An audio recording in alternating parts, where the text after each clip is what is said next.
So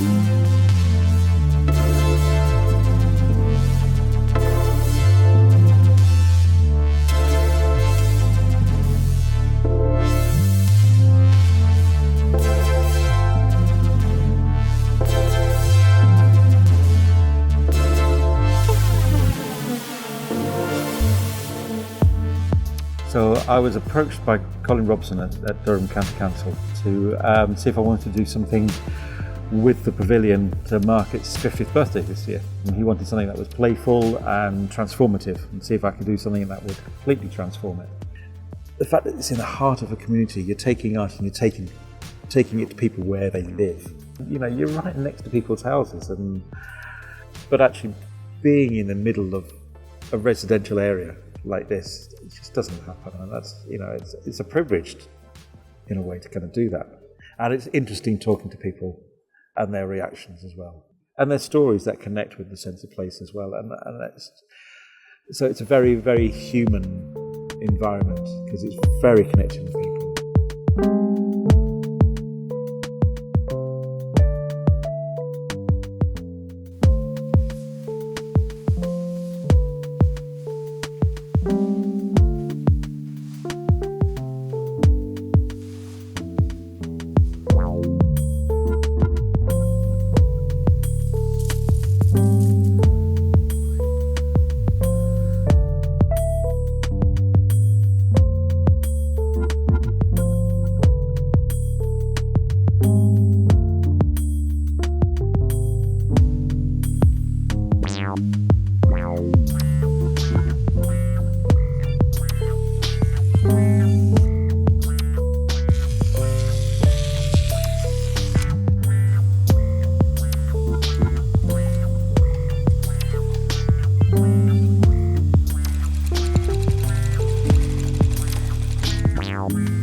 The piece is kind of my response to the pavilion, and so I was, you know, looking at the shapes, looking at the colours, looking at the location, looking at the sight lines. I was particularly interested in the interior spaces, and I think the interior is kind of really interesting in how the geometric forms and the blocks, and it's complex. It's a really, really complex shape. There's no symmetry in it, so I kind of wanted to do something with that to transform it.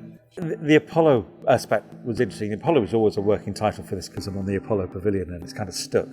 But obviously it's about 1969, it's about the Apollo space missions. That's where the name is coming from.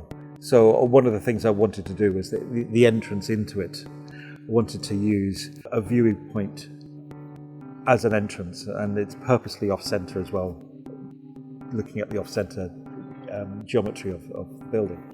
So what I wanted to use was a moon gate, and a moon gate is a circular kind of gateway that they use in Chinese garden design, which is all about sense of reveal, which is essentially what the piece is about, and particularly in this environment as well, and how it reveals itself in all the different views.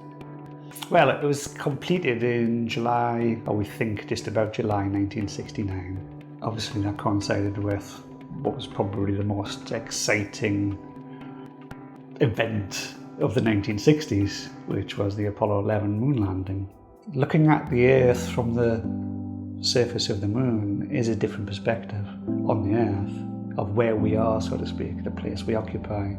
So there's a kind of parallel or analogy there to make that connection between that event in that perspective and what Passmore is actually trying to invite us to do in terms of bringing art into daily life, in a sense, or certainly the aesthetic realm way of looking.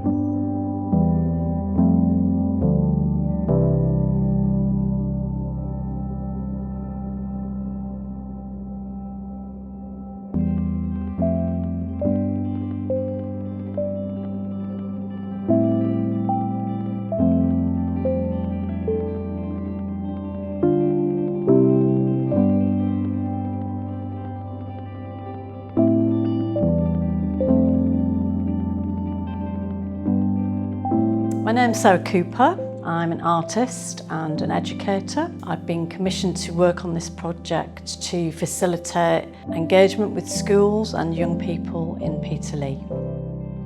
I think what's important to them is that they can tell their own story about the place.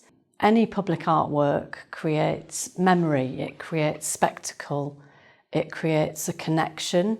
So to almost give voice to those opinions and using art or artworks as a mechanism to do that. Just that opportunity for the kids having an opportunity to come and see stuff and engage with it. To come and see stuff which is on their doorstep.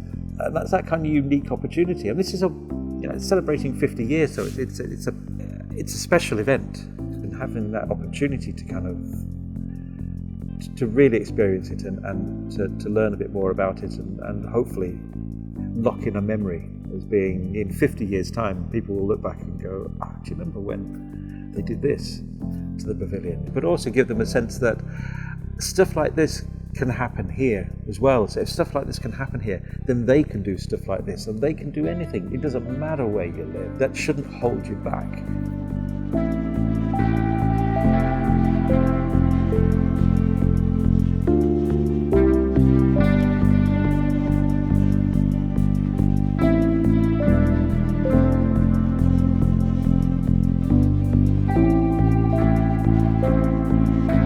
Because it's such an important piece of cultural heritage, it is recognised internationally.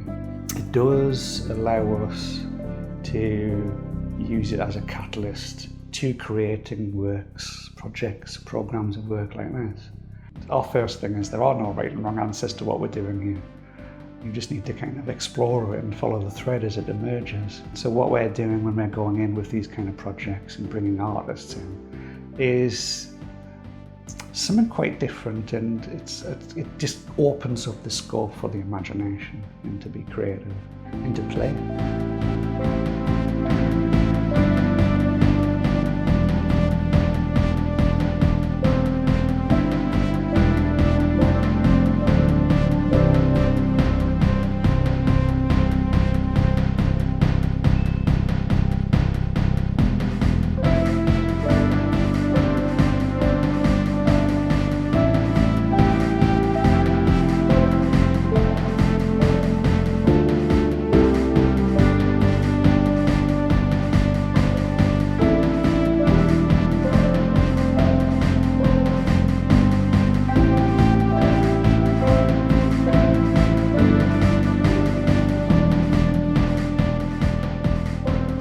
It's all about exploring a site and looking at it afresh and encouraging other people to kind of look at it in a completely different way, because you transform it beyond recognition, if you like.